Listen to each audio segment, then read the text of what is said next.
East Bengal কিন্তু ষষ্ঠ বিদেশিকে আনতে চলেছে। ডিয়াগো মরিসিও সই করলো। আজ বড় ম্যাচ কলকাতা ডার্বি। তো নমস্কার বন্ধুরা, ওয়েলকাম টু এসটিউনিক স্পোর্টস। বন্ধুরা, এই ভিডিওতে আমরা কথা বলবো বেশ কিছু ফুটবল আপডেট নিয়ে, যেখানে ট্রান্সফার নিউজ শেয়ার করা রয়েছে। মূলত আলোচনা রয়েছে বেশ কিছু ফুটবল আপডেট নিয়ে, যেখানে আজকে ইস্ট বেঙ্গলের সামনে ডার্বি জেতার সুযোগ রয়েছে। তো সেই নিয়ে কথা বলা, ইস্ট বেঙ্গলের নতুন বিদেশিকে নিয়ে আলোচনা রয়েছে। তো খুবই ইন্টারেস্টিং ভিডিও হবে, শুরু থেকে শেষ পর্যন্ত দেখো। ভিডিও ভালো লাগলে লাইক শেয়ার করে দিও, আর যারা চ্যানেলে প্রথমবারের জন্য এসেছো মনে করে চ্যানেলটাকে সাবস্ক্রাইব করে নিও, তাহলে প্রিয় দলের খেলার সমস্ত আপডেট তোমরা এখানে পেয়ে যাবে। তো চলো আর দেরি না করে ভিডিও শুরু করা যাক। তো সবার প্রথম যদি আমরা কলকাতা ডার্বি নিয়ে কথা বলি, তো রিলায়েন্স ফাউন্ডেশন ডেভেলপমেন্ট লিগের কিন্তু আজকে বড় match Kolkata derby. Mohun Bagan super জায়েন্টের মুখোমুখি হবে ইস্টবেঙ্গল। ঠিক দুপুর 3টে থেকে খেলা শুরু হবে এবং ব্যারাকপুর স্টেডিয়ামে কিন্তু আজকে অনেক সমর্থক যাবে, এটুকু আমরা আশা করতে পারি। তো আজকেও টিকিট পাওয়া যাবে, তোমরা যাও, গিয়ে টিকিট কালেক্ট করে নাও, তাহলে কিন্তু তোমরা খেলা দেখতে পারবে। হ্যাঁ, আমার যাওয়ার খুবই ইচ্ছা ছিল, কিন্তু একটু ব্যক্তিগত কারণে আমি আজকে যেতে পারছি না। তো তোমরা যাও, এনজয় করো, এবং অবশ্যই আজকের ম্যাচের স্কোর লাইন প্রেডিকশান সকলে করে যেও, যে ডার্বি ম্যাচের রেজাল্ট কী হবে। যাদের প্রেডিকশান মিলে যাবে তাদের নাম পরবর্তী সময় অবশ্যই শেয়ার করা হবে। এবং এই যে গ্রুপ ডি এর খেলা চলছে, যেখানে ইস্টবেঙ্গল 3টে ম্যাচই জিতেছে 9 পয়েন্ট নিয়ে, এবং +8 গোল ডিফারেন্স নিয়ে তারা কোয়ালিফাই করে গেছে নেক্সট রাউন্ডে।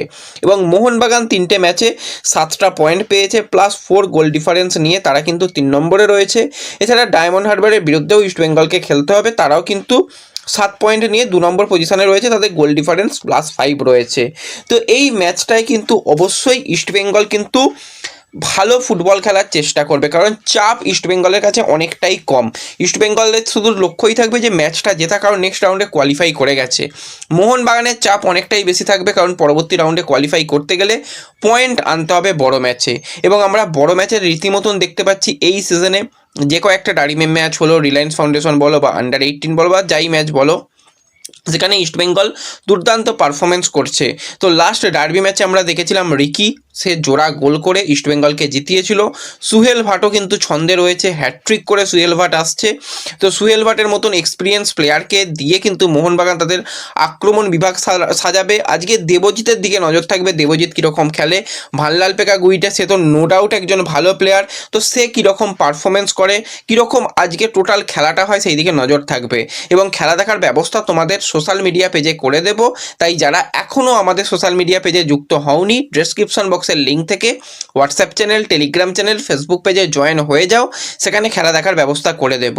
এবং সব কিছু ঠিকঠাক থাকলে কিন্তু একসাথে আজকে ম্যাচ দেখার ইচ্ছা রয়েছে, তো একসাথে ম্যাচও দেখা যাবে। আর যারা যারা ভিডিও দেখছো, স্কোর লাইন প্রেডিকশনটা কিন্তু অবশ্যই করে দিও।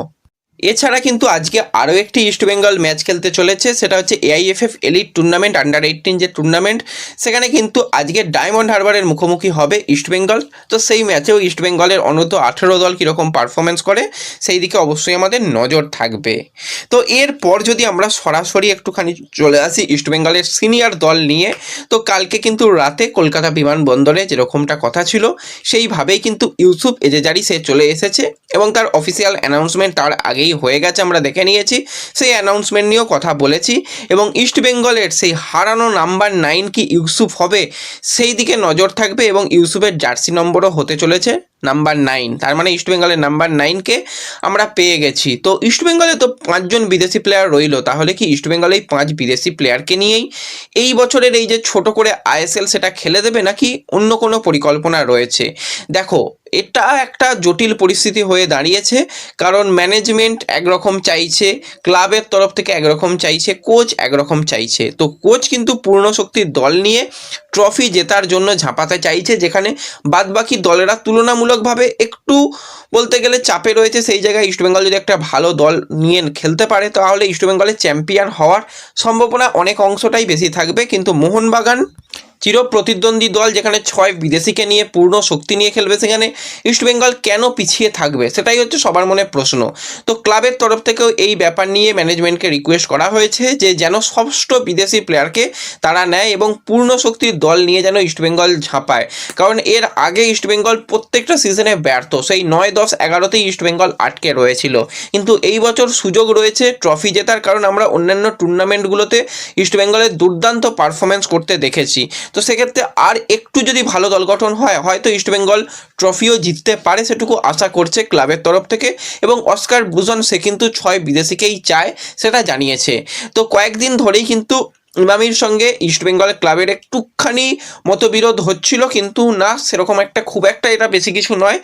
লাস্ট কয়েকদিন আগে কিন্তু ইমামির তরফ থেকে বেশ কিছুজন কিন্তু ইস্টবেঙ্গলের হেড কোচ অস্কার ব্রুজনের সঙ্গে কিন্তু বেশ কিছুক্ষণ মিটিং করতে দেখা যায়। পরবর্তী সময় যেরকমটা সিদ্ধান্ত নেওয়া হচ্ছে বলে শোনা যাচ্ছে যে ইস্টবেঙ্গল কিন্তু আরও একজন বিদেশি প্লেয়ারকে নজরে রাখছে, যত দ্রুত সম্ভব তাকে সাইন করানোর চেষ্টা চলছে। হয়তো আইএসএলের প্রথম ম্যাচে বা দ্বিতীয় ম্যাচে সে এসে গেলেও খেলতে না পারলেও পরবর্তী সময় থেকে যেন খেলানো যায়। তো সেক্ষেত্রে ইস্টবেঙ্গলের নজর রয়েছে। কিন্তু কিছুদিন আগেই তোমরা জানো যে বিএসএল চলছিল, বেঙ্গল সুপার লিগ, এবং কেরালা সুপার লিগও চলছিল। সেখানে যে সমস্ত বিদেশি প্লেয়াররা ভালো খেলেছে সেই সমস্ত বিদেশি প্লেয়ারদের মধ্যে কোনো একজন অ্যাটাকিং লাইনের প্লেয়ার, সে যদি উইঙ্গার কাম স্ট্রাইকার হয় তাহলেও অসুবিধা নেই, সেরকম মাপের যদি একজন প্লেয়ারকে পাওয়া যায় সেই চেষ্টা চালানো হচ্ছে। হ্যাঁ, এখনই পর্যন্ত যে কোনো কিছু চূড়ান্ত হয়ে গেছে বা এসেই যাচ্ছে সেরকমটা বলার জায়গা নেই, কিন্তু ভিতর ভিতর কিন্তু কাজ চালাচ্ছে সেরকমটা শোনা যাচ্ছে। তো আমি তো বলবো প্রথম 1-2 ম্যাচ না খেলতে পারলেও বাদবাকি যেন 10টা ম্যাচ খেলতে পারে, তার আগেই যেন বিদেশি সাইনিং করাক, এবং যত দ্রুত তাকে নিয়ে আসা যাবে এবং তাকে দলের সঙ্গে ফিট করা যাবে সেটা হয়তো সব থেকে ভালো হবে। কারণ ইউসুফকে প্রতি ম্যাচে না হলে 90 মিনিট করে 13টা ম্যাচে খেলা একটু হলেও চাপের ব্যাপার।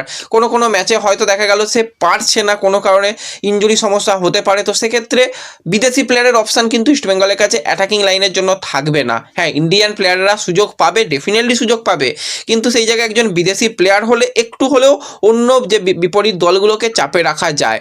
তো সেক্ষেত্রে ইস্টবেঙ্গল চেষ্টা চালাচ্ছে, আশা করছি যে একজন নতুন বিদেশি প্লেয়ার আসতে পারে। তো বেশ কিছু প্লেয়ারের প্রোফাইল আমাদের কাছে এসেছে, সেগুলোকে নিয়ে অবশ্যই আমরা খুব তাড়াতাড়ি আলোচনা করব। তো এর সাথে সাথে যদি আমরা একটুখানি মোহনবাগান সুপার জায়েন্টকে নিয়ে কথা বলি, তো এই উইন্ডোতে মোহনবাগান সুপার জায়েন্ট কোনো রকম বিদেশিতে পরিবর্তন ঘটাচ্ছে না। 6 বিদেশিকে নিয়েই তারা আইএসএল খেলছে, কিন্তু সামনের দিকে তাদের পরিকল্পনা কিছুটা অন্যরকম রয়েছে। কিছু অজি প্লেয়ারকে কিন্তু মোহনবাগান সুপার জায়েন্ট দল থেকে বেরিয়ে যেতে দেখব, এবং আইএসএলের one of the best player Dimi পেট্রাটোসের দিকে কিন্তু এখন থেকেই নজর রাখছে শোনা যাচ্ছে বেঙ্গালুরু এফসি। কারণ আইএসএল এর মঞ্চে এসে ডিমি পেট্রাটোস দুর্দান্ত পারফরমেন্স, আইএসএল এর 2বার কাপ জিতেছে, 2বার শিল্ড জিতেছে, ডুরান্ট কাপ জিতেছে। তো যথেষ্ট ভালো কিন্তু সাকসেস পেয়েছে ডিমি পেট্রাটোস, এবং এই সিজনটাই মোহনবাগানের সঙ্গে শেষ সিজন হচ্ছে ডিমির, এবং পরবর্তী সময় থেকে বিএফসি তুলে নেওয়ার একটা সম্ভাবনা রয়েছে। কারণ আমরা দেখেছি মোহনবাগান যে সমস্ত প্লেয়ারদের ছাড়ে তাদের বেঙ্গালুরু এফসি তুলে নেয়। তো সেক্ষেত্রে এই আইএসএল এর গোল মেশিনকে সই করানোর জন্য এখন থেকে কিন্তু তারা ইন্টারেস্টেড রয়েছে, আগামী উইন্ডোতে তাকে কিন্তু নেওয়ার চেষ্টা চালাবে, সেরকমটাই খবর বেরিয়ে আসছে। এছাড়া যদি আমরা একজন প্লেয়ারকে নিয়ে কথা বলি যাকে নিয়ে ইস্টবেঙ্গলের সঙ্গে জোর গুঞ্জন শোনা গিয়েছিল, সেই প্লেয়ার হচ্ছে 34 বছর বয়সী ব্রাজিলিয়ান সেন্টার ফরওয়ার্ড ডিয়াগো মরেসিও। শুধুমাত্র ইস্টবেঙ্গল নয়, আরও বেশ কিছু দলের সঙ্গে তার নাম জুড়েছিল, কিন্তু যেটা লেটেস্ট আপডেট এবং ব্রেকিং নিউজ তোমাদের সঙ্গে শেয়ার করছি সেটা হচ্ছে ডিয়াগো মরেসিও ইন্ডিয়াতে এই উইন্ডোতে আর আসছে না। তাকে হয়তো পরবর্তী সময় আমরা দেখতে পাবো, কিন্তু এই সময় কিন্তু সে ইন্দোনেশিয়াতেই থাকছে। ইন্দোনেশিয়ার আরও একটা দলে কিন্তু সে অফিসিয়ালি সিগনেচার করে ফেলেছে, সেই দলের হয়ে কিন্তু এই যে শেষ সময়টুকু তাকে আমরা খেলতে দেখবো। পরের সিজনে কামব্যাক করতেই পারে, কিন্তু এই সিজনে ডিয়াগো মরেসিও আর কামব্যাক করছে না ইন্ডিয়াতে। এরকমটাই আপডেট তোমাদের সঙ্গে শেয়ার করলাম। তো ব্যাস, এই ভিডিওতে এই আপডেটগুলোই দেওয়ার ছিল। ভিডিও ভালো লাগলে লাইক শেয়ার করে দিও, চ্যানেলে প্রথমবারের জন্য এলে সাবস্ক্রাইব করে নিও। দেখা হবে পরবর্তী ভিডিওতে, ধন্যবাদ।